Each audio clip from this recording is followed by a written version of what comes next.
Hello, everyone. A very warm good evening, good afternoon to the people across the part of the globe. And myself, Dr. Renu Mishra, I welcome all of you to another series of webinar conducted by a research graduate. And a very heartily welcome to all of you. So, good afternoon, Mr. Pandey. Good afternoon, Mr. Buhari. So, all of you who are here, today we are going to talk about a very interesting topic, and that is about proofreading. So, I'm sure that majority of you must have come across this term that what is proofreading, what is editing, and many of us, trust me, being a researcher, I feel the pain that many of us we do stuck with this concern, with this issue, that how do we get away with the problems which we come across when we write our paper, when we write our studies. So the point is, the answer lies in one fact, that get your editing done right, get your proofreading done right, and you are sorted. See, all of us, needless to say, we are good researchers, right? But the point is that we can conduct literature review very well. We can go very smoothly on SPSS. Methodology part can be sorted out. And when we talk about conceptualizing results and discussions, interpreting our results, all goes very smoothly. But the real pain starts when we actually start writing our work, when we actually start conceptualizing our work, when we transfer our work on paper, or so called in today's world on screen, right? There the issues come, that what kind of structure we should give, what kind of plagiarism content we have taken. Exactly. So, the hidden gem of today's webinar is plagiarism as well. So, I'll be taking you through a series of steps. We'll follow a series of steps, like we'll be talking about first at length related to plagiarism. Okay. Then I'll be talking about what I started with, that is editing and proofreading, right? So I'm sure, again, when I say plagiarism, so it is a very known term in the world of research. You, me, and I think, welcome Ariba. Same here, dear. Once again, very good to see you. Welcome Nisha. Welcome Mr. Ray. Welcome everybody. So I'm sure that being a researcher, plagiarism does not need any kind of introduction to any one of yours. Please, can anybody type what does plagiarism means to you all, because it's very important to for us to have an understanding about plagiarism in order to get a clear understanding, in order to get away with it. And when we talk about plagiarism, right, so in research world, I'm not talking about the what kind of plagiarism. I'm saying in research world, plagiarism is a crime. Exactly, it's a sin. So we being a researcher, now the question comes that that we being a researcher needs to go for literature review. We needs to go for the content. Exactly, Mr. Mittal. Copying material, yes, that's a one aspect of plagiarism. That's just 1% of plagiarism. Yes, Ms. Rostam, that to use someone else's idea without citing it. Again, I'm saying duplicating one, using someone ideas without citing it, and in fact copying material, that's just a glimpse of plagiarism. But plagiarism, the world of plagiarism is much more when we can think of. Can anybody tell me that if I am writing my thesis, okay, I'll give you a scenario. If I am writing my thesis and I have already published my work, so, do I need to cite my own work in my thesis or not? Because see, otherwise, I only have written my previous paper. So I need to take some content from my previous paper to my study only, to my study only. So will it be considered as plagiarism if I take some content from there and does not cite it? Yes, Mr. Mithil, absolutely right. Exactly, kinship. I mean, I don't think so there's a name of that. So yes, if we are using even our own content, And we are not giving credit to ourselves. We are not citing ourselves in our future work. That's also called as plagiarism. So yes, exactly, when we talk about plagiarism, it goes, much in a wider term than we think of. Yes. So let me take an opportunity to introduce these very important terms with you all: plagiarism, editing, and proofreading, which I'm sure that, many researchers, they are able to find out good topic, good title they can sort it out with. They are able to collect literature review, they are able to manage research methodology, SPSS, everything is done. But the real issue comes to get away with plagiarism and how to do the editing and proofreading correctly. Okay, so there, I think, a very important aspects come, and that is where we stand. When I say we, I meant to say research graduate said. So that let me first introduce to all of you that what we do for you, and let me take you to the formal slides for these webinar, and let me welcome you all for this webinar. So the title, as we said, is plagiarism, editing, and proofreading. And as I told you, that let me just first brief you about research graduate, that what do we do for you. See, the topic which we have I said to you, plagiarism, proofreading, and editing. All these are, the domain forte for research graduate, as well as along with these editing, proofreading, and formatting, plagiarism removal for you. We also help you to for topic selection, proposal writing, and I think it's a one stop solution for all your research queries, for all your research concerns, and for all your research problems. Okay, so I hope that, along with this webinar, you may find, I'm sure that you'll be finding your useful solutions with research graduate. Okay. All right. So when we talk about how you can contact research graduate, the following details are there in front of you: the email ID and the phone number. Also, when the PPTs will be shared with you, the details will be emailed to you. Okay.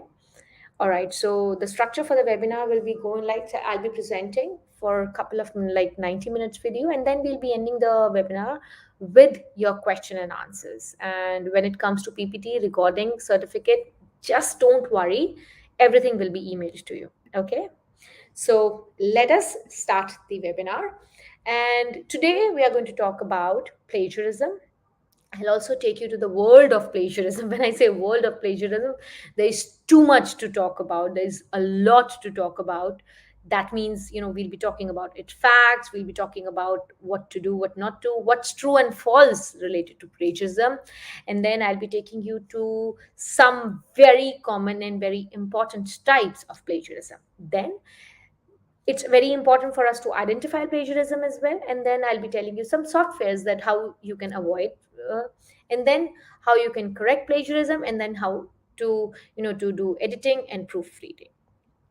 First of all, let us talk about plagiarism. See, as all of you said that plagiarism occurs whenever the writer, whenever the author is using somebody else's language, it's using somebody else's ideas or some original material without citing it. Okay, so let me come back to you and I tell you that whenever we are using somebody else's work, okay, it's very important to make this yeah I'll be okay, let me just go back to the slides like this. Okay, so whenever we are using somebody else's language, whenever we are using somebody else's idea, but we are not giving credit to that person, we are not acknowledging the person, we are not acknowledging the source, trust me, you are plagiarizing.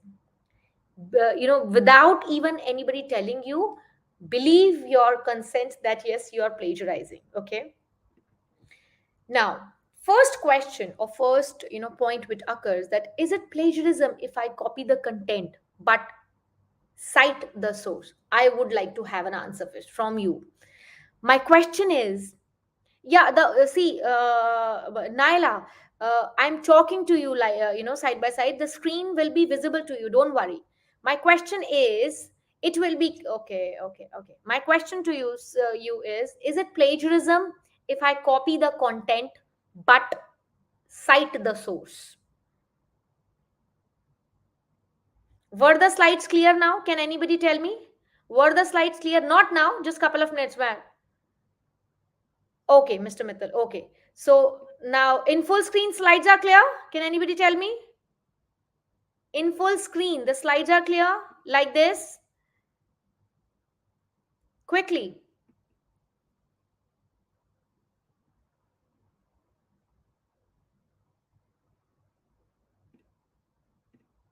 Okay. I'll be going like this one. Is it plagiarism if I copy the content but cite the source?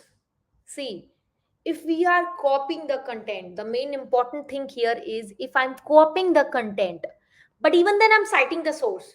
Yes. The answer is yes.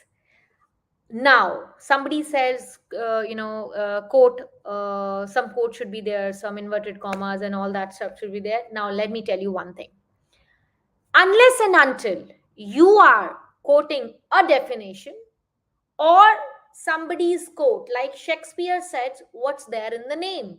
So it is a quote given by Shakespeare. Okay, so you need to present it in the, okay, you need to present it in the inverted commas. Okay, whenever you're talking about definitions, okay, whenever you're talking about like, uh, uh, you know like Charles Darwin said, survival of the fittest, that is a quote.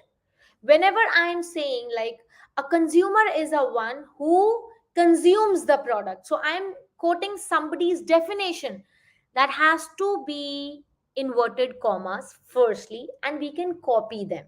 Okay, we can copy the definitions, we can copy the quotes, provided we put it into inverted commas. Secondly, if I am copying other resource, other content, other than your definitions, other than your quotes said by somebody, I can't copy them exactly. Citing the source is mandatory, but I can't copy them. Okay. Another thing is that please avoid using too many definitions or too many quotes, because you can't change the definitions, you can't change the quotes, but eventually if you have to use them, it will, raise your plagiarism percentage. Okay.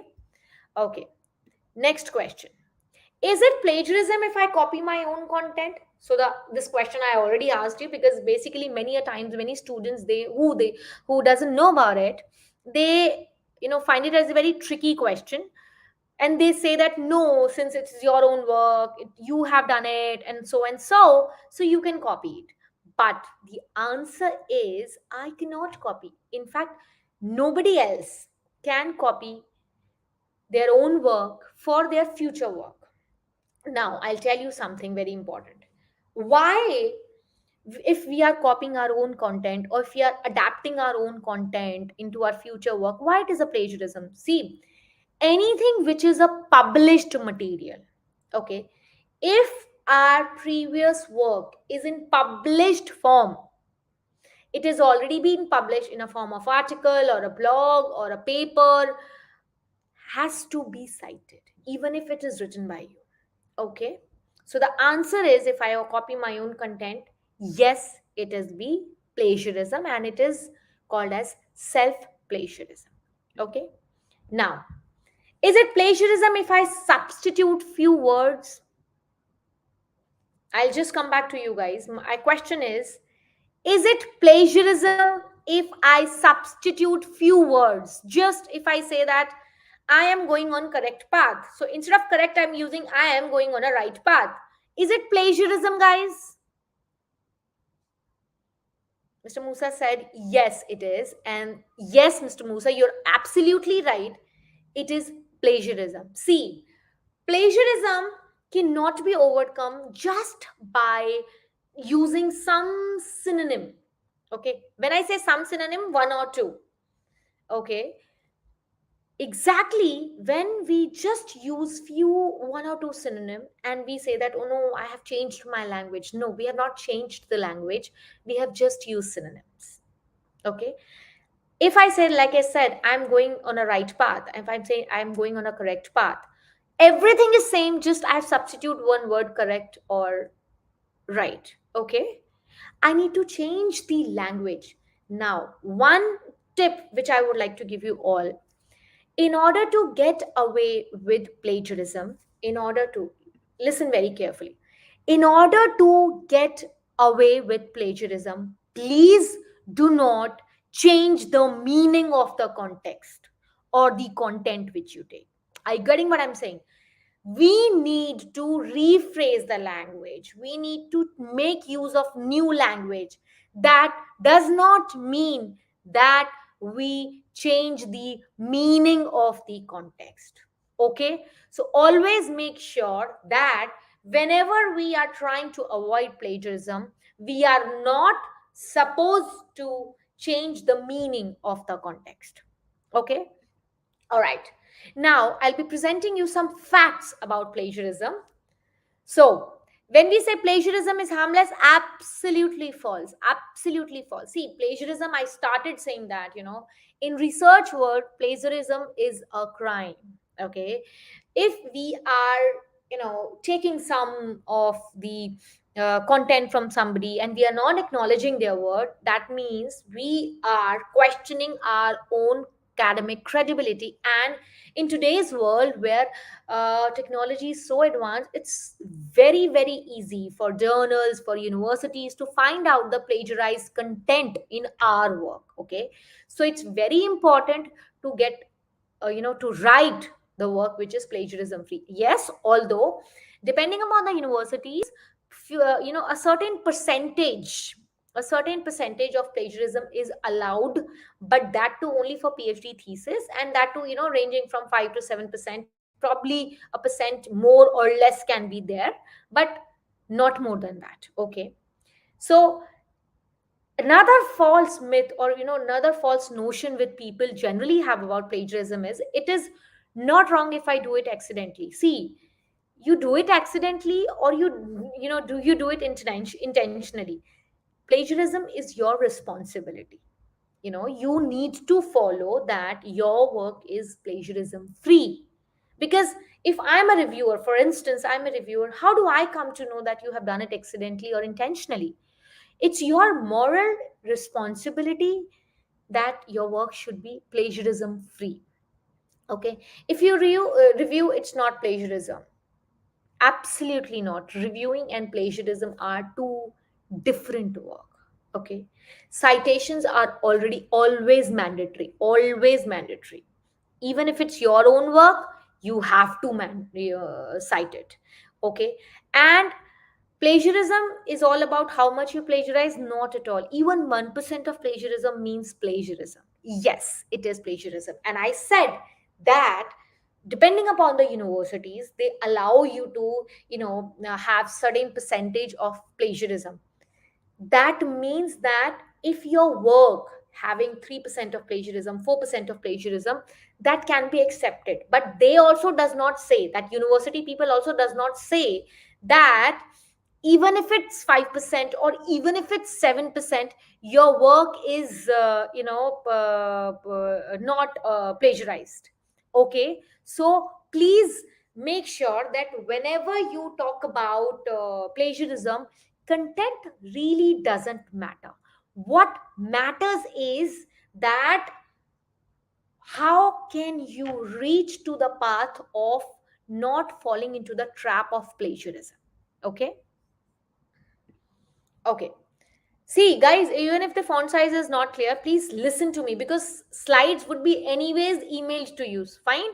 So here, such kind of webinars are planned so as to have a discussion. Okay. So this is not a class going on. So you need to make a note. So you need to listen and you need to understand. Okay. So in any which ways, the slides will be emailed to you. All right.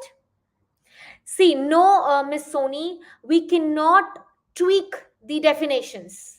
As I said that, uh, uh, when we talk about definitions, when we talk about the quotes said by somebody, we are not supposed to change. These definitions are supposed to be the same. Okay? Definitions we can't change. But yes, another thing is, when you are interpreting that definition, that can be in your language. Suppose you are quoting one definition, that is, for example, a change management or change definition. That is movement from one present scenario to the future desired scenario. This is a definition. Now you can interpret that definition in your word, that you can use as much as you feel like, as well as you comfortable like. But when it comes to explaining the definition, or that can be your language, when it comes to quoting the definition, that has to be similar. Okay, all right. Now questions comes, why we need to be concerned about plagiarism? I don't think so. I mean, that needs to be explained. Reason being, see, in today's research world, when everybody has an exposure to so many data sources, to so many online research avenues, how your work stand apart from them? Firstly. Second thing, like every corporate aspect, every work in organizations have some ethics. Like ethics, when I tell you that, the guidelines which tells you what is right and what is wrong. Okay, that is ethics. When we talk about research ethics are those ethics which tells you what is right and what is wrong in research. Okay, plagiarism, or committing the sin of plagiarism, definitely I call it a sin, because in research, in the world of research, plagiarism, if you feel, if you think that there are work where 0% plagiarism is also there. Exactly. There are theses where there is 0% plagiarism. And that is practically possible. When somebody says me that no, in thesis we take a lot of literature review, a complete page, probably 50, 60 pages are literature review, then how can we come 0%? Yes, 0% plagiarism is possible. Okay, so definitely 0% plagiarism is not a destination which we can't achieve, we can achieve. Okay, now coming back to why we need to be concerned about plagiarism, it's very simple. Because plagiarism questions about your credibility. Let's say somebody is an academician, somebody is working on a paper for, because in our academic field we get points about how much we publish. Okay, so your plagiarized content will put questions on your credibility. Okay, so it is absolutely unprofessional to have a plagiarized work, or to not acknowledge somebody else's work, or to get somebody else's work in your name. Okay, and there are n number, as I said, that technology is everywhere. Yeah, and I mean, there are, even when you can think about that, there are remote operated tube lights or fans. So think about that, world has been traveled so far. So even if you are thinking that we can commit plagiarism and we can get away with it, sorry, the answer is no, we'll be definitely caught with. Okay, okay. Now, can quickly, if before I share it with you, can quickly tell me that what are the various types of plagiarism, if anybody knows? If anybody knows what are the types of plagiarism? Okay, let me go ahead with it. Firstly is deliberate plagiarism. I think the name itself says a lot in it, that what is deliberate? Deliberate means which you do something intentionally. Okay, and plagiarism, okay, so that means, for example, if you are copying somebody's content, okay, you are not citing it. It's a very common form. Like, for example, especially if somebody is new to a field of research, they are new researchers, they don't know how to go away with the research paper writing. So many a times they eventually ended up, copying pasting, cut copy paste, CCP, what I say that, okay. Another is whenever we are in hurry, or we have a deadline submission, or our supervisor is, asking for us to go for a paper, and then you don't have time, so but the point is that at that time we don't have time. So just a second, guys, so sorry. We don't have time, and then what we do is that we kind of, what we do, we copy the content, okay. We copy the content, and that is called as deliberate plagiarism, okay. We just transfer somebody else's work, and then we put it in our work or our research paper, okay. Then patchwork plagiarism. Now, patchwork plagiarism is says that whenever we are taking some contents, like some words from here, some words from here, and we are patching up together, like we do it on our clothes, right? Today this is called as fashion as well. So we are taking some things here, some things here, and some things from different places, and when then we are presenting it in our own name, then we call it as patchwork plagiarism, okay. So guys, we can take a 5 minutes break, and because I am getting a lot many comments for the this font size. Let me just come back to it, and let in next 5 minutes we'll come back, and I'll just increase the font size, okay. Just we'll be back in 5 minutes.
Okay, guys, we're there.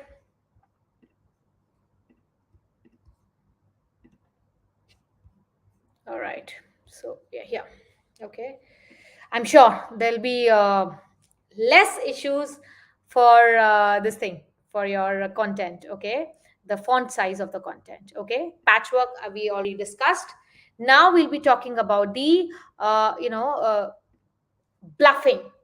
Okay, I'm sure the word bluffing, yeah, there are software available, Ms. Jyoti. Uh, I'll be telling you towards the later half of this program. Okay. Okay. Now, when we talk about, after discussing about deliberate plagiarism, when we talk about patchwork plagiarism, we understood that how intentionally copying or taking some content from somewhere, some content was somewhere, ended up falling into the trap of plagiarism. There is another kind of plagiarism that is called as bluffing. Okay. Now, what bluffing tells us, this is also another form of deliberate plagiarism, paraphrasing or rephrasing. Why? Because here in bluffing kind of plagiarism, what the students are doing, or what the researchers, I have seen researchers also, what they are doing is they claim to have the content or ideas of other researchers, okay, to be used as their own. Okay, so what they do is that the students are basically using somebody else's work. Okay, and somebody else's words or work, and then they kind of overstate the students their own knowledge about it. So what they say that they are kind of demeaning somebody else's work. So that's a kind of bluff. Why? Because in the absence of your own knowledge, what you are trying to conceptualize over somebody else's work, you are trying to just bluff around the title, or you are just trying to bluff around the topic what you are quoting. Okay, so that's also kind of plagiarism. Okay, I hope now it is clear. Okay. Okay. Yes, guys, please, if you are having some glitches in your end, kindly please try to improve the quality of YouTube if you can, as suggested by Mr. Zurair. Okay. Now, coming on to another kind of plagiarism, that's also, this word, I'm sure that you must have heard a lot, as, as a gateway to, get away from plagiarism. But that is rephrasing. Okay. Now, what we understand as paraphrasing when we say that it is falling into the category of plagiarism. Now, what is paraphrasing? When we are doing, so what we are doing, we are just altering, we are just changing. As I, when I stated in the previous half of this webinar, I said that when you just merely substitute few words, okay, just synonym using of few words, and then the students or researchers thinks that we are done, when now there'll be no there'll be no plagiarism. But we are committing a plagiarism that is called as paraphrasing. Okay, wherein we are not changing the language, we're just substituting few words. Okay, that is called as paraphrasing plagiarism. Okay. Now, another one is patchwork paraphrasing. Now, you need not to have anything else. We understood about patchwork plagiarism. We understood about paraphrasing. Combine them both, that becomes patchwork paraphrasing. You know, it has means what? When you steal, actually, when you steal is the right word. Why? Because it sounds so hard, but it is the truth. When you steal some word, when you take some word from multiple sources, okay, and then instead of you have taken one word from one author, and the synonym of that same word you are taking from some other word. Like, for example, if I'm saying change, so from somebody else's work I'm using the word called transformation. Okay, so you are just taking synonyms from so many authors, and then you are presenting that work in your name. So you are doing patchwork, first thing, that falls into the category of plagiarism. And then you are doing paraphrasing, merely just substituting the word, merely just using the synonym of the word. Okay, so you are committing patchwork paraphrasing. Okay, that's again a kind of plagiarism, then called as mosaic plagiarism. Okay, now what do we call as when when you are saying that mosaic plagiarism, this is also a kind of similar kind of plagiarism what we have seen. That's why I've put all these three into one category. Then when you are just trying to use the synonym of the existing authors, when let's say for example some author used some particular context, let's say you are saying that a company's an organization role is to uh, produce goods. Okay, so now you are saying an organization role is to make products. Okay, so what you are trying to do is you are just taking some synonyms and you are putting it into your name. Okay, so one thing here is that you are using the synonym word and you are putting it in your name, so thinking that I have changed the language, now I can present it in my own idea. No, one thing all you researchers take into consideration, that plagiarism is not just copying the content. Okay, because now many questions would be coming into your mind that uh, you are saying that using synonym is plagiarism, or using meaning same meaning words is called plagiarism. Yes, that is one aspect of plagiarism. Another aspect is that copying somebody's idea is also plagiarism. It's not just merely that I am saying that this particular word or this particular sentence is sent by some author, so I can change some word in my own language and I can present it. That is plagiarism. But copying somebody's idea, somebody else had said something, somebody else has presented that work in their research, you have presented that in your own work, claiming to be yours, that is also plagiarism. Okay, so please make sure that plagiarism does not only means that you are getting away with somebody else's work. It means that you are not only using somebody's language or somebody's structure of work, you are using or you are stealing somebody's idea. That also is called as plagiarism. Okay. Okay, now moving on, another type of plagiarism, that is accidental plagiarism. See, now in view of the reviewer, in view of the journal, the reviewer or the university reviewer, examiners, uh, whenever you are presenting your work, whenever you are submitting your work, they don't know that or they might not know, they don't get to know that this is a accidental plagiarism. But what happened many a times is that either we are in a hurry or we are in a jiff, that we often forget to cite. We have done rephrasing, we have changed the language, the context is same but we have changed so that it does not fall into the category of plagiarism by copying the same content. But even after doing all those things, we have forgot to cite the source, so that what we call as it is called as accidental plagiarism. Okay. Okay, Miss Soni has asked a question.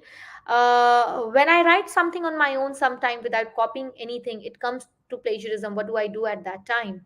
See, whenever you are writing something, Miss Soni, let's say, and that writing has come to you after reading a particular article or after reading a particular piece of information, try that how much percentage of words is same from that original piece of information. What happens is, whenever let's say I'm reading this piece of paper, okay, and after reading this piece of paper I try to write it in my own language, but what happens is, since I have read it, So majority of my vocabulary revolves around this. That's why in your case might possible that plagiarism do come. Okay, so make sure that the reflection of the vocabulary in your own work should not come from the piece of information or from the piece of literature which you are of lately reading. Okay, because what happen is the kind of language we use, it does get adopted from the literature which we read regularly. So solution for that is what I will give you a piece of, just tip from my side, that read variety of journals. When you talk about researchgate articles, they have a particular set or they have particular pattern of writing. When you talk about scopus articles, they have particular set, pattern of writing. Read variety of articles, phob articles, hbr articles, read a lot of them. Because when you read article, when you read papers, they have different way of writing. Okay, so when you read different type of journals, when you read different type of the way people write, your own sense of writing get developed. This kind of plagiarism which has been said by Miss Soni, that comes when your own habit of reading about particular literature is from same source. When you do not have different sources of literature, when you have not extended your sources of literature, then this kind of problem comes. Okay, Miss Soni, so try this out. Try to extend your sources of literature. I'm sure the problem when you will write, you will not come across the problem of plagiarism. Okay, I hope this helps. Okay, now after plagiarism, which falls into the category of being accidental, we'll come into inaccurate authorship. Oh my God! I mean, this is something which is very common. What happened is that, let's say, for example, a particular piece of content is being written by three authors. Okay, so what we do, or what generally students they do it, in order to just be save time, in order to, or in order to just avoid being in hurry, they just cite one author. That also come into plagiarism. Complete citation should be done, even if there are five, that needs to be done. Okay. Okay, self plagiarism, I have already explained you. I'll again tell you that when majority of the time self plagiarism comes. Before that, I'll take what Mr. Mishra has said. To me, copying somebody else's plagiarism, rest should not be counted. If I'm to say sunrise, see, Mr. Mishra, English is a very beautiful language when we talk about, right? So whenever we are talking about plagiarism, yes, sun, rises in the east. This is a fact. Okay, this is a fact which you and me, nobody else can change. But the point here, as I just told, I think probably by that time you must have not joined, that we are not saying that we are taking somebody's content is only plagiarism. We are saying when we are taking somebody's content and we are not recognizing that source, that also can fall into plagiarism. Okay, it's not only about copying the content, it's also about when we are trying to not citing rightly, correctly, inappropriately, or inefficiently. I'll tell you, Mr. Khan, that how we can get away with plagiarism in the coming session, in the coming slides. Okay, coming back to self plagiarism, when self plagiarism comes, it is very important for all those students who, researchers I should say, those who are doing their PhD. So majority of the time what happens is that we have stipulated guidelines that we need to produce 2 to 3 papers during the course of our PhD, which are related directly or probably indirectly to our research title during the course of our research period. So what happens is that by the end, when we are writing our own dissertation or when we are writing our own research paper, we try to take on our own work, or we are trying to refer to our own research papers which we have either presented in a conference or published in an article. In that case, majority of the time self plagiarism comes. And also, if any academician is very much interested in writing a particular theme, okay, so then also we often tend to go back and refer to our own paper. So that comes into self plagiarism. Okay, I will take Mr. Ghosh is saying, if we are doing SLR, we are accumulating the findings derived by other authors whose paper we are referring language, and are we citing them as such? We are, no, Mr. Ghosh, see, we are not duplicating. See, try to understand. So what we are doing is, in SLR, what we are doing basically, we are synthesizing the findings which we are which are being conducted by other authors. Okay, now when we are synthesizing, or when, as you said, when we are accumulating the findings of other authors or other researchers, we need to establish, as you must be knowing it very well, we need to establish as a flow related to our own topic. Let's say, for example, I want to conduct a study on the review of cybersecurity issues, for instance. Okay, so what I'll be doing is, I'll talking about the various authors or various previous literature. So I need to talk about that in order to review the cybersecurity issues, what particular variables I'm talking about in that. What aspect of literature I'm highlighting. Am I talking about the consequences of cybersecurity issues? I'm talking about how cybersecurities have been adapted, or how we can deal it. I'm talking what particular aspect I have chosen to review from the previous literature. And then, where we need to interpret their findings. Again, I'm saying we need to interpret their findings, keeping the meaning same in our language. Okay, so meaning should not change. It should reflect that yes, it is related to our title. Now again, I'll tell you one thing, that if whatever kind of literature you are adopting, I will not say copying, I'll say adopting, whatever kind of literature you are adopting, that should align to your work. Okay, and when you are able to showcase, let's say for example, you're using my work. Okay, you're using my work or my paper published in, let's say, in change management. I have a couple of papers. So if you're using my change management paper, my work, but you are aligning it with your own research title or research work, then I'm sure plagiarism will not be there. Problem happens what?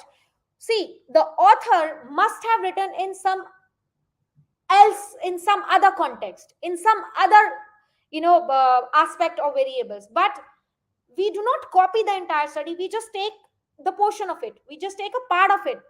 We have to fit that particular part, we have to fit that particular piece of information which we are adopting in our work, and alignment. That's what I tell to my students as well, also, always, that whenever you are adopting somebody else's work, alignment needs to be done. Now what is alignment? Alignment means, whenever a reviewer, whenever an audience is reading your work or it's reading your research paper, he or she should be able to find the connection of that cited work with your own research. If you're talking about X variable, you have taken some content from some other author, that should fit in. There should be no mismatch. Whenever you will be able to establish that alignment, trust me, there'll be no plagiarism. There'll be no plagiarism at all. Okay, but what we do is, we just try to fit in, like in order to raise the word count, or in order to just finish up our paper, we try to just fit in the work. We don't establish the alignment, we don't feel, we don't connect that work with our title. Okay, I'm sure it will help. Okay, now moving on. Another type of plagiarism is contributing author plagiarism. Okay, yes, simple is, not crediting any author or the editor who contributes to the work is again plagiarism. Okay, now please guys, I mean, this is very important. If you are writing with somebody, if two academicians are writing with somebody, if two colleagues are writing with somebody, one has a complete idea, one has structured the paper, but other has edited the paper, you need to give the authorship, co-authorship. Okay, that's why the question comes to me quite often, that whenever we are doing a paper during our research, that is PhD research, is it mandatory to mention our guides, is it is it mandatory to mention our guide's name? I always tell them, yes, it is mandatory. If you are not, that means you are committing contributing author plagiarism. I'll tell you why. Because our guides are the people, or is the person who is guiding to us related to the topic from scratch to the last. Okay, so he's helping you to structure your work, he's helping you to edit your work, he's helping you to get away, get with new ideas. So even if he has not written the paper with you, even she has not written the paper with you, but you need to give him or her the authorship. Okay, if you're not doing it, that means you are committing contributing author plagiarism. Okay, now coming to another one, that is aggregated plagiarism. Okay, now aggregated plagiarism is that, as I said, that not necessarily you are just copying somebody else's work, but if your paper, if your research work is also based on somebody else's work or somebody else's idea, that is also called as plagiarism. Now again, I'll see you guys that how. As I told you in the initial only, that it's not only that you copy somebody else's word, it also when you are copying somebody else's idea. Okay, that also comes into plagiarism. That you take somebody's paper, and then you say that I will write it in my own language, and then it will be no plagiarism. No, it will be a plagiarism, and that plagiarism is called as aggregated plagiarism. Okay, all right. Okay, now that comes into outline plagiarism. Now, outline plagiarism is when you are, taking the similar structural formation of somebody else's work or somebody else's paper. That is called as outline plagiarism. Okay. Now, for instance, somebody's introduction lines are same, some body of work are same. So you have taken the main structural statements same, that is called as outline plagiarism. Okay, so make sure, now I'm telling you that when we say that we have changed the language, we have cited the work, but even then plagiarism come, because we never knew that plagiarism has so many aspects associated with it. Plagiarism is not just when you are taking somebody's work. Plagiarism is much more than what we think. Okay, so even we are borrowing somebody's structural work, some common, some particular thesis you have taken, and then what you do, that okay, then the starting and the ending line, I'm not getting, so let me take it this from research, or let me take this from this. I'm writing a research paper, I don't know how to structure it, I have the content but I don't know how to structure it. So what I'll do is, I'll take it from a particular piece of research paper, I'll follow this particular structure. That is also called plagiarism. That's why we fall into the trap of plagiarism. Okay, all right. Then next come bibliography plagiarism. I don't think so that we need explanation for this, that what is bibliography plagiarism, and I don't know that how commonly heard it is of, but when we are using somebody else's bibliography, that is also a bibliography plagiarism. Okay, so please make sure that whatever comes into your mind, you may adapt the idea, but you don't copy the idea. Okay, now question comes that, since we know now, I'm sure that after understanding the type of plagiarism, majority of you, I just wish that all of you who are viewing, who are hearing this webinar, must be in a situation at least to be able to identify that what is this particular kind of plagiarism I am viewing, or my students are committing, or I am going to commit. Okay. Another is, I'll tell you some tips that how we can identify, or I'll tell you the way how can we identify plagiarism in a given written material. Because those who are in academics, they must be getting some papers to review, they must be getting some dissertations to review. So how you can identify? So for there is an approach called as pedagogical approach to detect plagiarism. Okay. So there are some points: distinctively spelling mistake or footnotes the student has failed to removed. Okay, so basically this is the very basic one.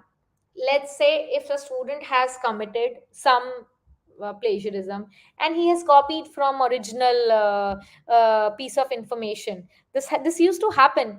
This used to happen between okay, yes. Before I move ahead, yes, Miss Rose, I'll tell you what is copying the ideas, not adapting the ideas. Okay, copying the ideas is means you are trying to replicate the same thing. Okay, let's say for example, a particular researcher has identified the practices of or identified the motivation behavior of consumers towards the purchase of cosmetic products. That's his idea, that he wants to understand the behavior or the behavioral factors which motivates people to purchase cosmetic products. Thinking about the same, I want to understand that what motivates consumer to buy when they go for shopping for apparels or real estate. So I'm just trying to adapt the idea, I'm not copying the ideas. Okay, adapting idea means you are extending somebody's idea in probably in some other region, or probably in some other industry or some other organization. Replicating the idea means I'm also understanding the same factors that he or she has done, understanding the motivation behavior in purchasing behavior of people towards the cosmetic brands. I'm also doing the same thing. That is copy. Okay. All right. Now, when you would like to identify plagiarism in a given written material, how you can do that? If somebody has copied some content, you'll be able to get it because the common spelling mistakes. Okay. Or you can find out that when somebody is copying, because you all researchers, all of you researchers, exactly. Yes, thank you, Miss Rose. Whenever we as a researcher, see, if the even if the slide is not visible, kindly listen to me carefully. Every researcher, you, me, all of us who are there, 100 people, we each one of has our own distinctive style of writing. Everybody, for example, if I tell you my style of writing, I use a lot of connectors like thereby, however, in this regard, for the same. If you see my style, my writing, you in my style of writing, you'll see a lot of these words. I have a specific characteristic of writing that I try to go for very innovative subheadings or headings. I use a lot of at the rate, a lot of inverted commas.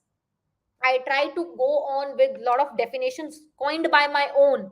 Like if I am writing some particular work, so that is my style of working. Similarly, all of you have your own style of writing. When you are trying to copy somebody else's work, what happens is you are creating a mixture of so many writing styles. Somewhere you're talking about in some other past tense, in some other paragraph you're talking about present tense, in some other paragraph you're going to future tense, and there is a complete disaster. And trust me, being a reviewer, I'm telling you, we we don't need software even to detect this kind of plagiarism. We just in a glance we get to see that, oh yes, this particular product or this particular piece of research is, we don't call it research, the particular piece of copied content is plagiarized. Okay, so very easy for academician, all of those academicians we are here, they can actually get to know very easily that how the content is plagiarized. Yes, Mr. Mirjay, what about literature review? We write with main author and we work there. Okay, so basically, when we are talking about literature review, this is a one very common question which comes to me, that while writing literature review, how can we avoid plagiarism? Right? Okay. Literature review itself says you are reviewing the literature. That means you are reading this particular paper. Let's say I'm say this particular piece of says that x and y variables have a particular contribution towards motivation. How you can write it? In the study quoted by so and so, motivation was seen to be influenced by variable x and y. I am not changing what the author have said. Neither I have copied what he has said in his work. Reviewing the literature means you are interpreting the literature in your own words. The way we interpret the results of our studies, similarly, we need to review, we need to read, review, and interpret the literature in our own words for our research studies. Okay, and we need to cite it. We need to exactly cite it. Reviewing, interpreting in your own word does not mean that you will not cite the work. Okay, so please cite it. I'm sure this will help.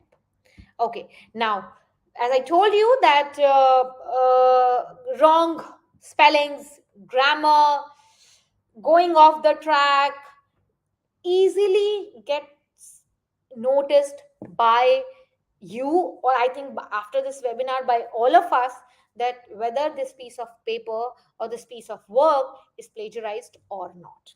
Okay, all right. Now somebody asked me that are there any softwares to check plagiarism, so I'm giving you few, and there are many more, so that you can check the plagiarism. Okay, and it's very easy these days today, that you can get your plagiarism checked. And also you can go to your university, every university, that there is plagiarism checker software. So you can ask your librarian to go and to check the plagiarism for your work.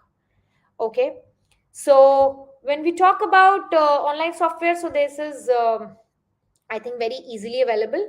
And what I suggest these days is, gone are the days when these kind of softwares were not there. uh, but today, since we all have softwares with us, I would suggest, please, before going to any kind of publication, please make sure that you check with any kind of plagiarism software. Okay, uh, okay, now the question comes, how to use plagiarism software for detection? Any software. Okay, so first of all, what you have, I'm just telling you the how you can go for. You need to go for the domain, what you want to search for. Any free online plagiarism checker is there, or there are some paid also. Okay, for example, for Grammarly, there is some time for particular time you can go for free checking. Then you have to pay. Okay, but I will tell you how to avoid plagiarism as well. How to avoid that, I'll tell you. Don't worry. Okay, and there is another thing, once again, interpreting the literature in your own work in whole world, who can guarantee that it will not match with the same? Mr. Mishra, actually I said it with so confidence, reason being, I managed to do it in my own thesis with 0% plagiarism. So yes, there is no one can guarantee, rather than you yourself or the researcher who is writing their own work, we ourselves can guarantee that yes, our work is not plagiarized, not even 1%. So plagiarism free work is possible. Interpreting means you are not just changing the language, keeping the idea same, you are just communicating it through your own work. Like I'll tell you, my name is Dr. Renu Mishra. That's one sentence. Another can be, people know me by the name of Dr. Renu Mishra. I am not changing my name. I can't change that. My name is Dr. Renu Mishra. People know me by the name of Dr. Renu Mishra. I am popular among people by Dr. Renu Mishra. People call me by name Mishra. There is so many ways of communicating the same way. Okay. All right. Miss Rose, you will get these slides. So these softwares are mentioned in that. Okay. I'll show you just quickly. Okay. Okay, so you need to go for these, and then you can upload your file and you can check the percentage of the similarities, and whatever format the particular software accept your particular research work, it is in doc form or PDF file or whatever format it accepts. Okay, after the software runs for your plagiarism test, then they give the results. See, these days it has become easy because otherwise what used to happen that you used to work on your research paper, you used to send for your journals, and then it used to take 3 to 4 months, and then the results used to come that your work is plagiarized. So now you have a handful of softwares in your hand initially. That is quite helpful. Yes, definitely, Mr. Padam. The research graduate is always there to help you, and in fact, the main notion of research graduate is to help the research fraternity, the researchers like you, me, all of us, to get away the problems which we come across on our journey of being a researcher. We are a good researcher, but when it comes to getting away with plagiarism or editing and proofreading, we stuck. So research graduate is always there to help you. Okay, all right. Now this is how your results comes, that what percentage, this is on Turnitin, that what percentage is being taken from where. So this is the way your results come, and this is another way your results come. This is on Grammarly. Okay, so they tell you actually that which percentage has been taken from where. So this is the way you get your results. Okay, now point come how to avoid plagiarism or how to get away with plagiarism. Now we have learned a lot about plagiarism, its type, and how to identify it. Now, but how to avoid it, how to first of all is, before writing, please organize your resources. When you say organize your resources, what happen is, let me talk to you. Whenever we are in a stage of literature review, right, what happen is we just collect literature review. What happen is our desktop looks like a messy bin. Trust me, here is a document, here is a document, entire desktop looks like a messy bin. We ourselves don't able to get at the point that, did we do this work? At the end of the day, we find it so messy. So first suggestion, and rather first instruction, is to get organized. Please, even if you're reviewing a paper, whatever you want to extract from that paper, highlight it. And what you do is create a table. Okay, whatever you want to highlight from that paper, create that table in which you mention that point which you want to take and the sources. Okay, and if you are copying something directly from some paper or article, copy it for the time being, but highlight it. That highlighting means that you need to rephrase it, you need to restructure it. Okay, then next come, keep track of your sources. Exactly, what happened is we don't get to know from where I have taken the paper. Was it from research crate, from it's from a cyber journal, was it from Sage publication, from where it was, we don't know, we don't have any idea. So whatever paper, article, blogs, whatever you take, make sure you have a list of it. And when I say you have a list of it, don't say that while doing PhD I am reviewing 1,000 papers or 800 papers. How it is possible to keep a track of all those? You are reviewing, you are seeing 100 paper, you are not reviewing 1,000 paper. What I meant to say that we scroll through 1,000 paper, but we review 200 or 300 or 400 or 500 paper. But eventually what we use is 150 or 250 papers, right? So I am telling you to take a list of those 200 or 225 papers, those which are finalized. for your study, from which you are adapting your work. Okay, so keep a track of your all the sources. Then comes make sure your sources are credible. Credibility is very, very, very important. In our previous series of webinars, we have told you how to go for credible resources of literature. So whenever you go for whenever you wish to go for a plagiarism free content, make sure your sources are credible, they are authenticated. Okay, so you need to make sure about it. Okay, then step 2 is quote and paraphrase correctly. Quote, all of you, what do you mean by quote? I have given you an example.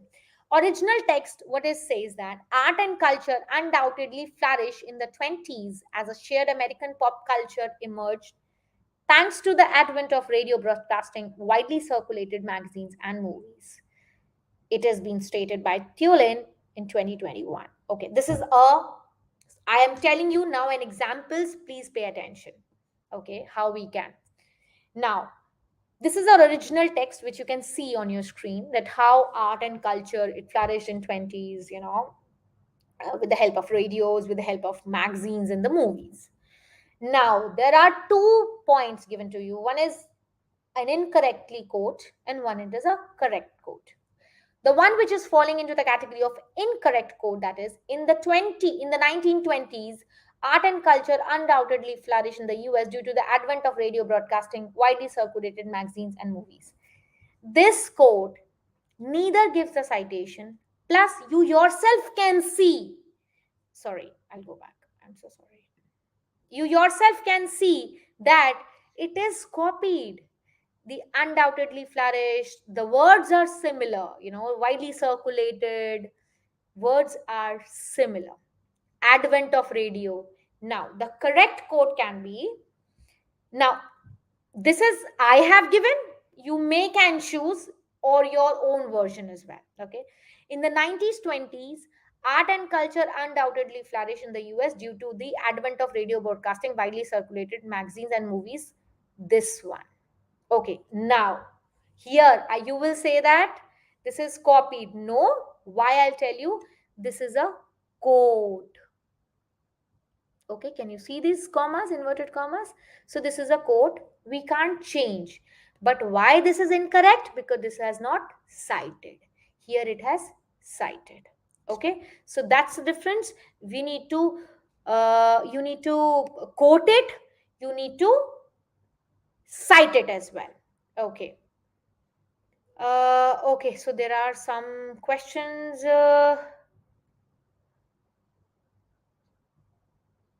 Okay, I'll take all these questions once I'm done with it. There are series. Uh, Miss Miss Shri Priya have some question that submission payment if your company not published in a particular in spite of sending many email response.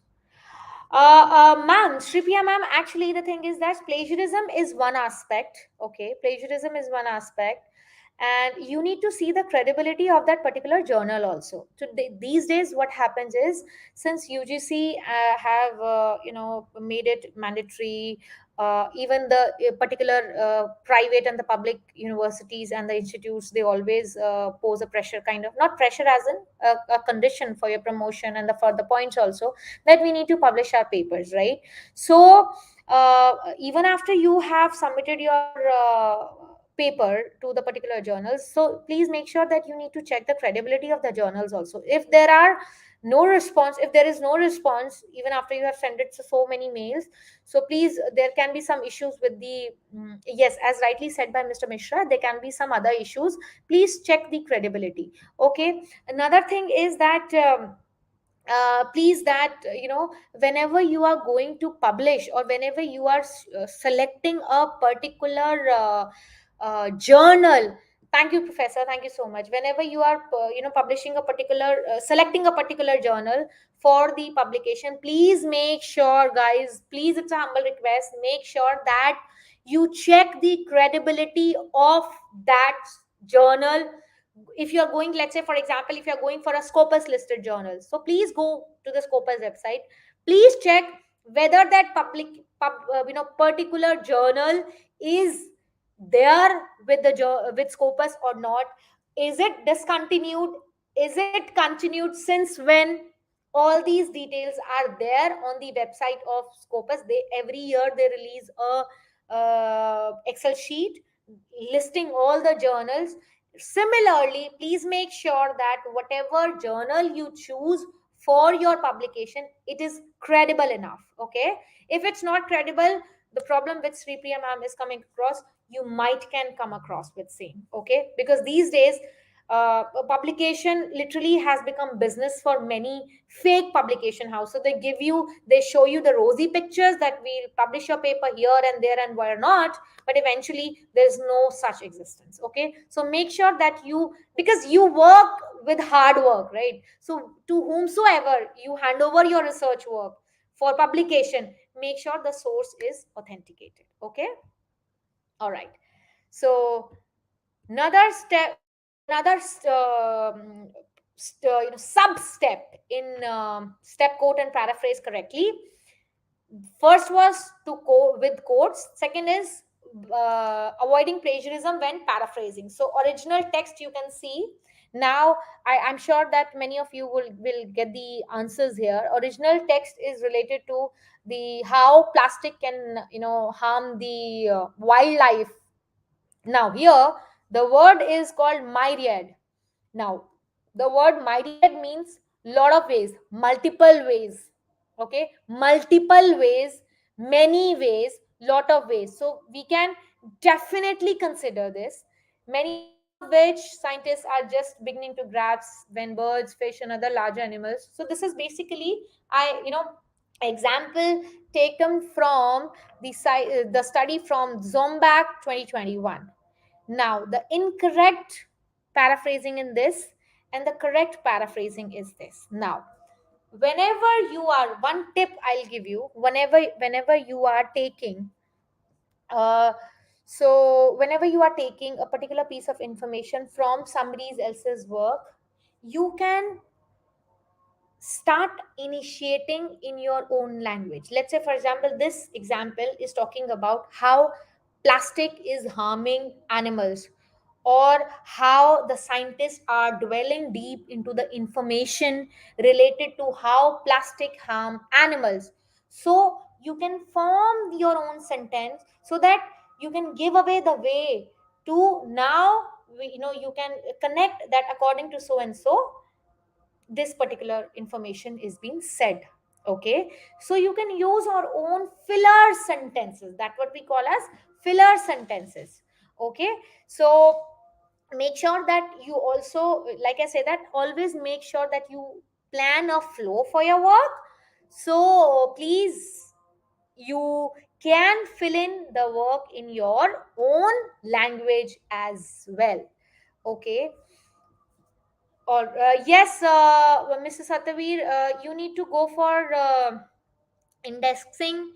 Okay, and then if a particular publication house is saying that they have all these listed journals in Scopus or in Emerald, please double check whether the listed journals are also listed on the main website of Scopus or Web of Science or Emerald or not. So you don't believe just what the publication house is saying, also go for the website of the main journal also, whether they have Miss Mamta, you can get the journal list, for example Scopus, it is there on their website. Okay, all right, so this is one way of avoiding plagiarism. Another is cite your sources correctly. Okay, so please cite your sources correctly. I have given you an example. For example, here it is one author is there in the in-text citation. I'm sure all of you knows what is in-text citation is. In-text citation is when you cite the work within the text, as what I would like you all of you to remember, within the text when you are putting up the citations. Okay, so here it is one author's work you cited, here multiple authors. Okay, now one point I would like to tell you, that how the work of two authors can be continued. Okay, I'm sure all of you who are into relatively middle of the journey of their research, they know that how we can establish a flow. Mr. Padam, Scopus website is, there is only one Scopus website. There, I have never heard that there is any fake Scopus website. If there is, so that's a news to me also, and thanks for telling me if there is any fake Scopus website too. But as far as I know, that there is only one Scopus website, which gives you the list of all the journals which they have listed, from education, psychology, business management, and what all they have. Okay, all right. This is your citing your sources correctly. Then step 4 is, please check your work. So whenever you're just trying to submit your work, please, before that, take care of your spelling mistakes, grammars, referencing, paraphrasing, plagiarism, as I told you. You can go for a plagiarism check beforehand, and citations, because many a times, for what happen is that we insert the in-text citations, but we forget to put it into our referencing list at the last. In-text citation, we don't put it into our reference. So reviewer is able to find the in-text citation, but there is no detailed referencing for the same. So make sure all of that is covered. Okay, now, just in a nutshell, I have put certain points for you, how to avoid plagiarism. Whatever we have learned, this is just a snapshot. Cite your sources, paraphrase, and summarize.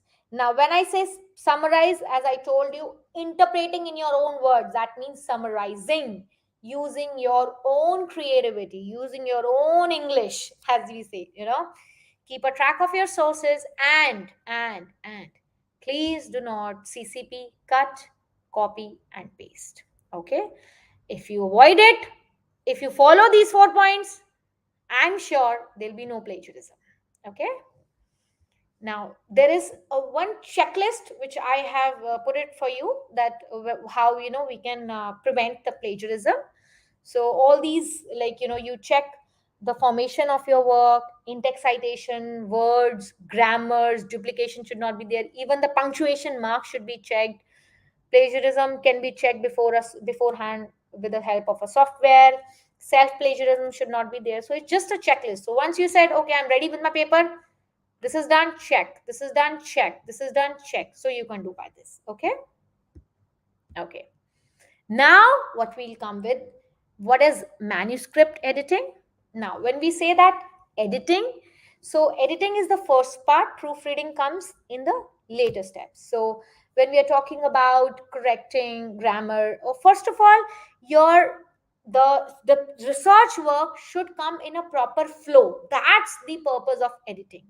A proper reading pattern should be established, a proper clarity should be there, a proper flow should be there. Reader should not feel that from where this point comes across. This is the main point of editing. A proper relatable flow should be there. Then comes your grammar, your structural details, your punctuation marks. Okay. When we talk about substantive or content editing, that means the editor is examining about the structure, how you have provided the structure, like whether you are explaining, whether first you are introducing the concept, then you are explaining the concept, then you are defining the concept. What is the kind of structure you have followed? Where, how you have presented it, is there any flow particular or not, whether there is any relationship between one subheading to another subheading, or you are just jumping on from one paragraph to another.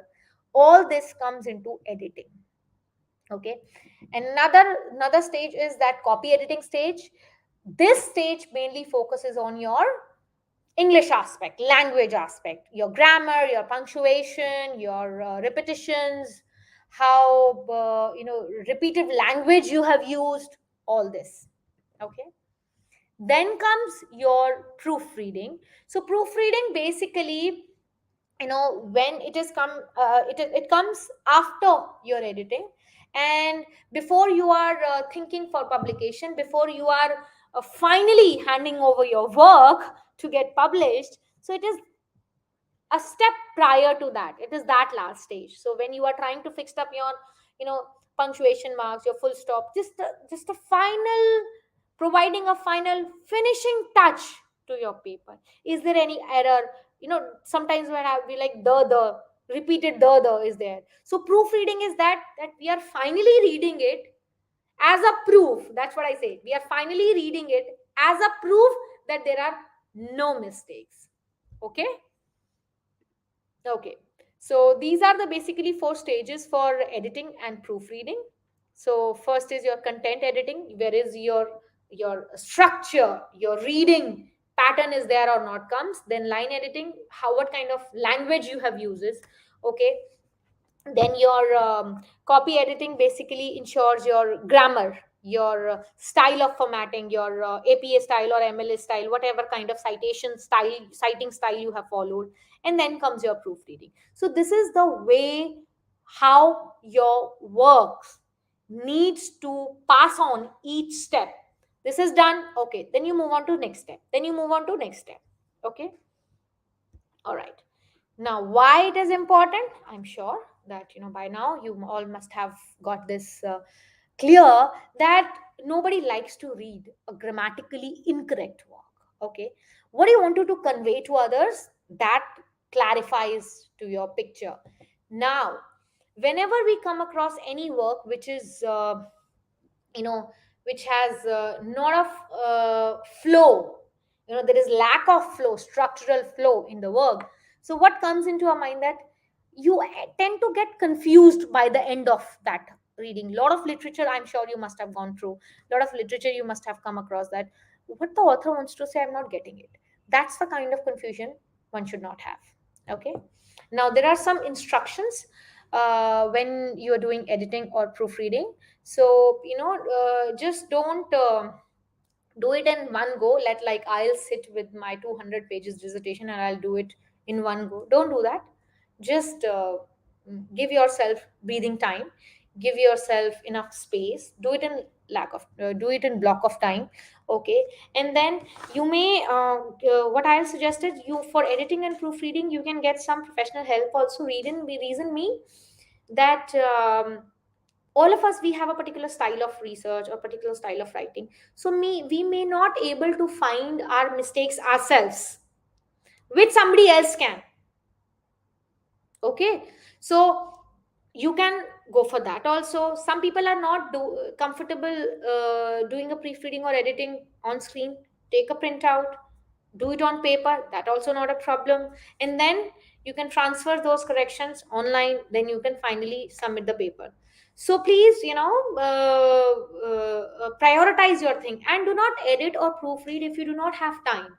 If you do not have time, go for professional help. Reason being, you have already invested a lot of time in your research, and don't just get it into a scrap bin just because you do not have time to edit it and proofread it effectively.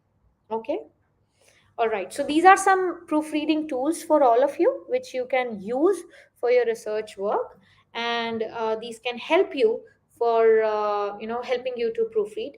Again, I'll tell you that this, if they are not helping you properly, so suggestion would be that if you want to have another research acumen, there is no harm in taking some professional helps as well.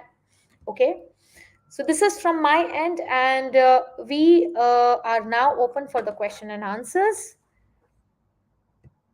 Yeah,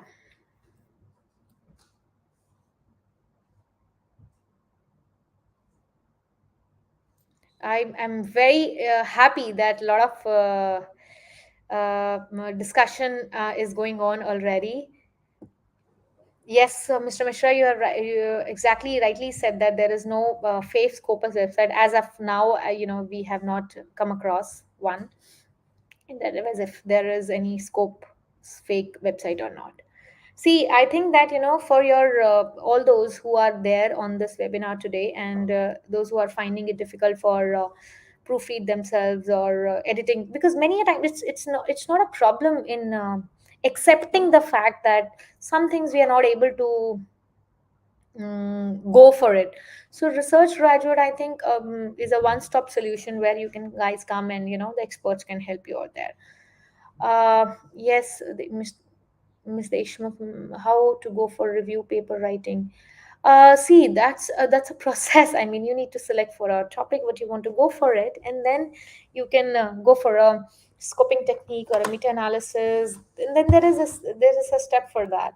So you need to first you need to decide that what you want to review about, and then whenever you decide a research topic, the very first step is to start with the literature, reviewing the literature for that. Yes, Miss Ariba. At which stage should we go for plagiarism test? Okay, because I know your stages where you will be needing it. But I think for PhD scholars, before the final submission, plagiarism test is being done. But since now the online plagiarism tools are readily available, because if I tell you in my time, like a couple of years back, these softwares are not that popular, so we got it done at the end of our thesis only. But now, since are developed, so each chapter you can check your plagiarism. That won't be a problem. Thank you so much. Thank you so much. Thank you. Thank you so much, everybody. Thank you. Uh, no, Miss Santu, there would be no problem with two professionals if you are going for a proofread. That won't be a problem. That won't be a problem. Yeah. Thank you so much, Mr. Padam. Thank you so much. I think, yeah, that's what I said, Mr. Khan, to Mr. Riba, that once you're done with the paper say, with paper, I meant that your thesis.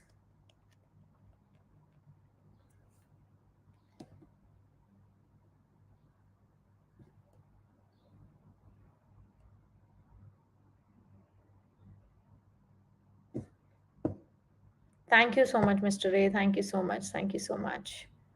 Yes, somebody asked some questions. Yes, similarity index means, how much percentage of that software has found the similarity in your work with the others one, with the other work. Thank you so much. Yeah, sure, Mr. Kishore. You'll be getting the PPTs. Thank you so much. Thank you so much. Do we have any other questions? And you can contact Research Graduate for all your queries, or for at whatever stage of your research you are at. Research Graduate have all the experts with them, so that they can help you. We can help you out. Yes, you will be getting the PPTs. Okay, for paraphrasing, if you get to know some websites, please do let me know as well. As well as I know paraphrasing, we do it on our own. Thank you so much, Kusha. Thank you so much. Thank you so much. No, DOI is not necessary. Because Miss Jyoti, DOI is not always available. So if it's not available, it's not necessary. It's not necessary. However, yes, when we talk about citations, so the author's name, the year, the title, the journal title, these are 4 5 things which are important very much. Or if you can, like, as much as information which you can get. Thank you so much. Thank you so much. If I extract a research paper from my thesis and cite my thesis in reference, uh, if I extracted a research paper from my PhD thesis and cite my thesis in references properly, you have, Miss Bhavna, you have to cite that paper. Or probably if you can rewrite your question, I might not be able to get it properly.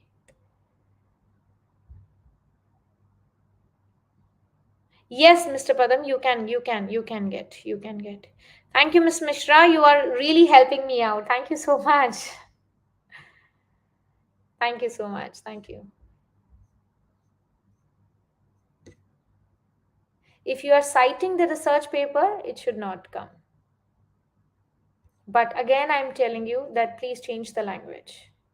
Yes, though Mr. Mishra has said it should not come into plagiarism, if you have cited it and if you have rephrased it properly. Rephrasing, don't forget to rephrase also. Yes, you can. You can, Mr. Sarban Kumar, you can keep your research articles in your thesis provided, you cite it properly.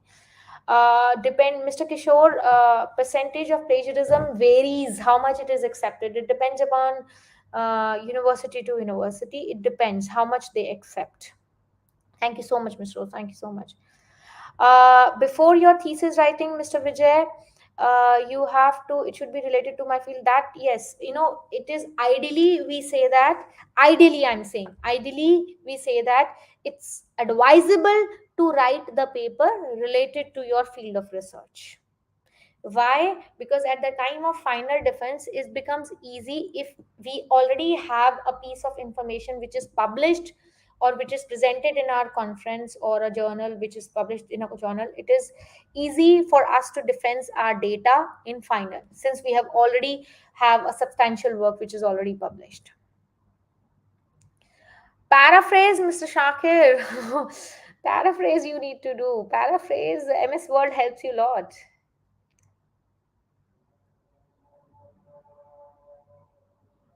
Thank you so much. Yes, mm, Miss Evelyn, you can get in touch with research graduate related to the queries you have with us, right? Mr. Jyoti, all the softwares for the plagiarism are mentioned in the PPTs, and all of you will be getting the PPTs. All of you will be getting. So don't worry.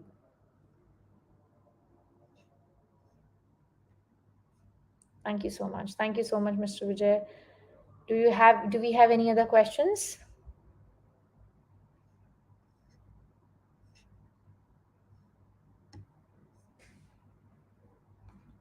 Okay, Mr. Servan, you must have cited the work, but there must not be properly rephrased.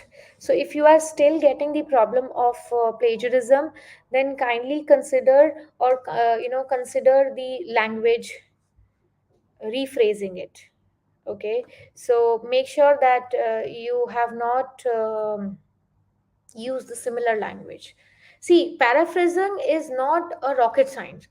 Trust, understand this thing. Paraphrasing, it's not an rocket science. You need to check that your citation is proper, and plus you have not copied the similar language. Okay.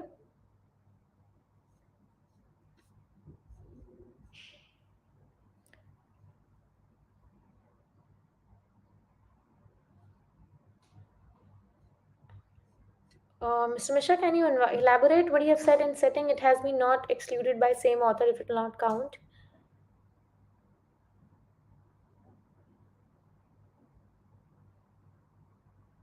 See, if you have Mr. Rakesh, if you have properly cited it, uh,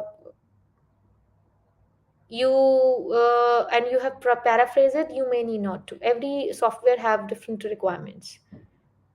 But definition, see, I can find a mistake in your comment also. The spelling of definition is wrong, or formula plagiarism. What to do?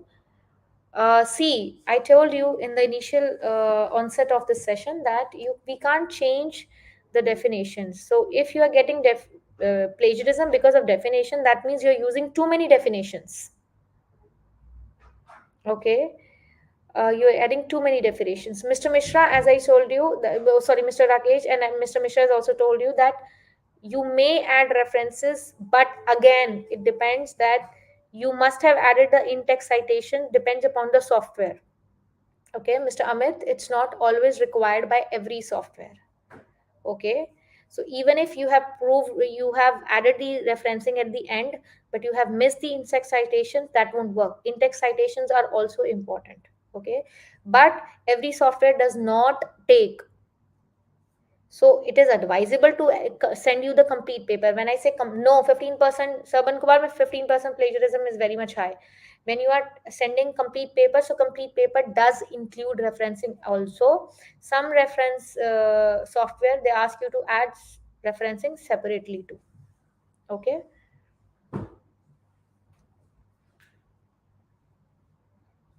See, thank you so much. See, Mr. Sridhar, that when it comes to, yes, it is fine to go ahead with it. It is fine to go ahead with it. Yes, you'll be getting, Mr. Verma, you'll be getting the slides.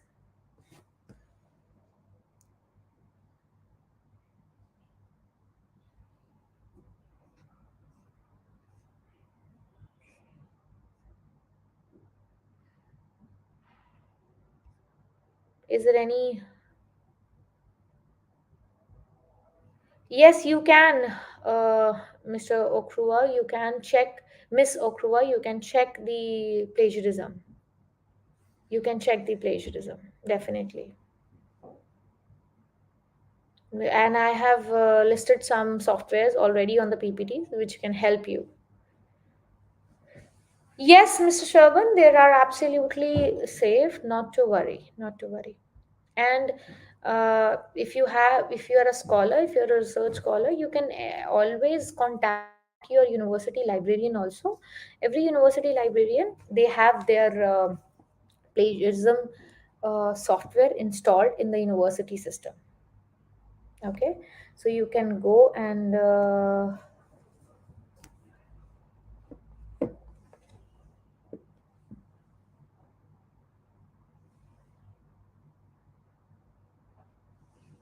yes, Mr. Mishra, yes, absolutely right. And I must say, I must thank Mr. Mishra also for a great deal of help today. Yeah.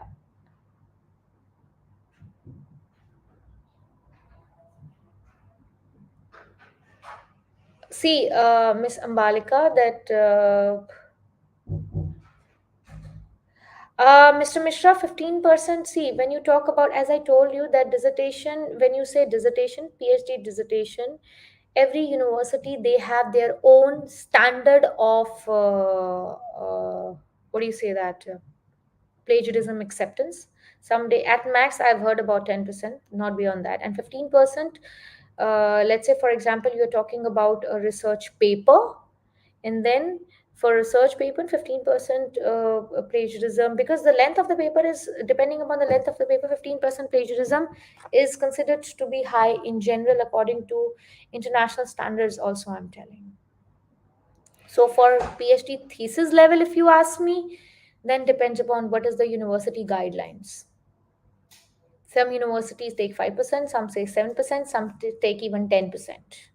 15%, to my knowledge, to the best of my knowledge, I have not seen 15% to be readily accepted. I'm saying readily accepted. Yes, definitely, Mr. Kumar, a research graduate can help you. You can contact us at any point in time. Ms. Mirjay, actually, that depends upon if you talk about a research work, that is in terms of PhD thesis. If I say that, so literature review is a chapter. So, generally, when you talk about 150 to 200 pages is your research study, dissertation, I'm saying. So, accordingly, you can see. When you talk about a paper, so that depends upon the kind of paper you are writing. Okay, so when you say that you are writing a research paper, so that depends upon kind of paper. It is a qualitative paper, it is a review paper, it is a quantitative paper. That depends at how much literature you will be needing for work, research work. So that's a chapter. So you can say that 50, 55, 60 pages at times as well. Any other questions do we have?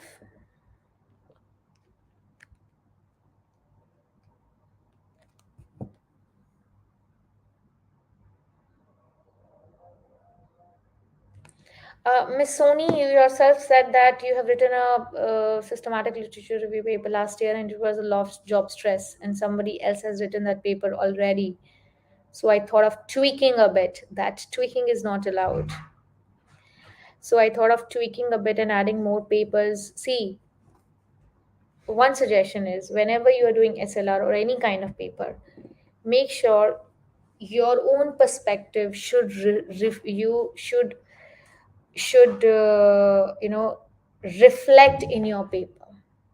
Okay, so if you have added, like somebody have written in 2016 to 17, you have added some papers from 17 to 21. Okay, so You have added 4 years of literature review and more on that, okay, but your own, if you are copying that paper completely, that is wrong. Okay, that is wrong. Thank you, Mr. Mishra, for agreeing that yes, 3 to 10% is permissible. Uh, Mr. If we check plagiarism in multiple software, is create again plagiarism? See, checking plagiarism does not create plagiarism, okay? Okay, and as rightly said by Mr. Ahmed, don't submit it to repository. Yes.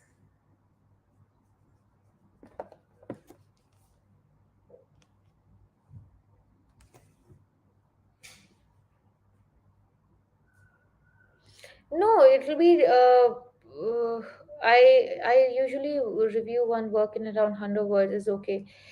See, when you are talking about reviewing, Ms. Mijay, you can't bind yourself in 100 words. Actually, you can't bind yourself in 100 words. Certain times it goes lesser than 100 as well, and at times you may exceed 100 words as well. So you just can't have a word limit of 100 words.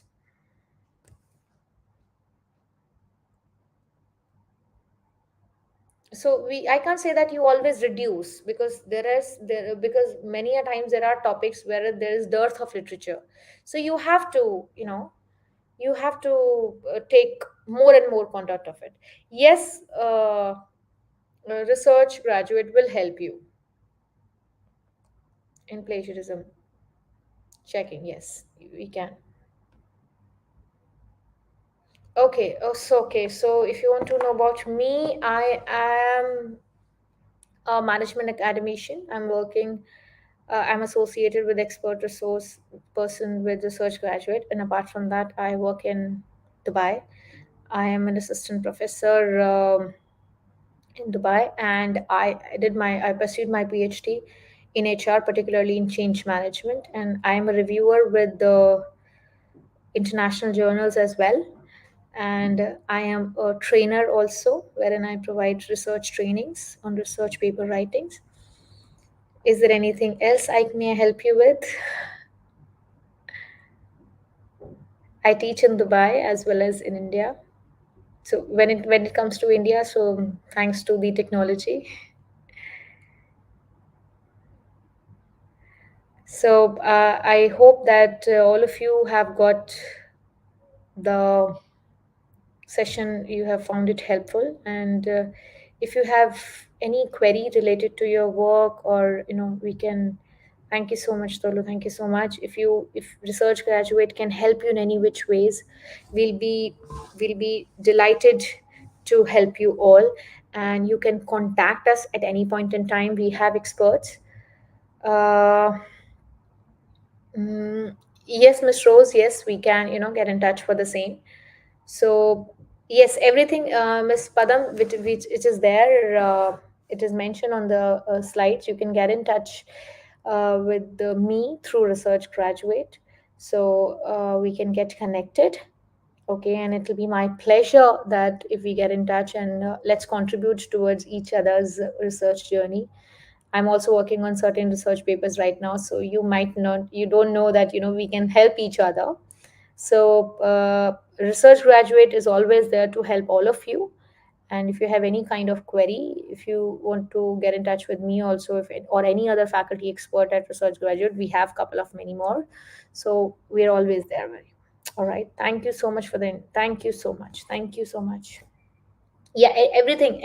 Your PPT, all the details, contact details, everything will be there in the PPTs. All right. Every aspect will be there, answered in the PPT. Okay, every contact. Mr. Padam, definitely we can get in touch with each other, and the details are there on the PPTs, which will be emailed to you shortly. Okay.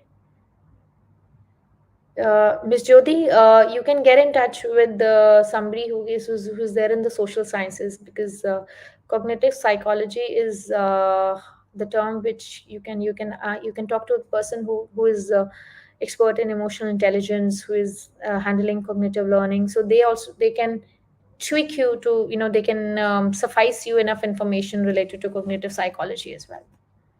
I hope so. Yes, they can.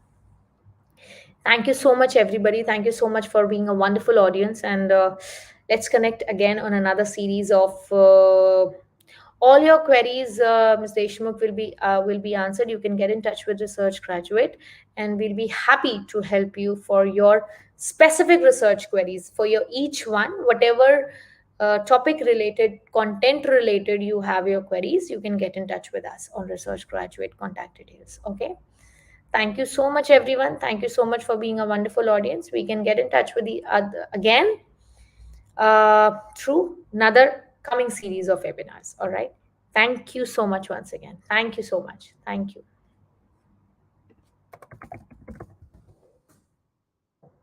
Thank you so much. Thank you.